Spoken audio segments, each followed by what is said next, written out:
দেখুন মালয়েশিয়ার পাম বাগানে কত বড় অজগর সাপ। দেখুন চলে আসুন, অজগর সাপ মালয়েশিয়াতে পাম বাগানে।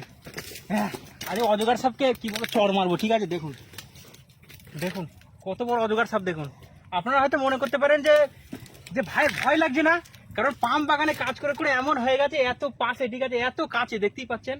তো সাপের মুখটা একটু ভেতর পান ঢুকে গেছে, কিন্তু সাপটা এমনভাবে আটকে গেছে আর বার হচ্ছে না।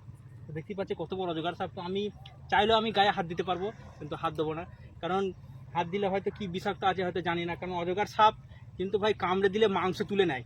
তো ভেতরে মুখটা আছে বলে আমি এত কাছে আছি, কারণ যারা পাম বাগানে কাজ করেন তারা ভাই একটু রিক্সেই কাজ করে, তো তারা এত কাছে আসবে না। কারণ আমি একটু সেফটি আছে বলেই হয়তো এসেছি। দেখতেই পাচ্ছেন কত বড় অজগর সাপ। দেখুন, এটা একটা বিরাট বড় অজগর সাপ, প্রায় 30 কেজি হবে অজগরটা। অবশ্যই এটা লাইক দিয়ে যাবেন। তো ভিডিওটি ভালো লাগলে অবশ্যই সবাই লাইক কমেন্ট শেয়ার করবেন। আসসালামু আলাইকুম।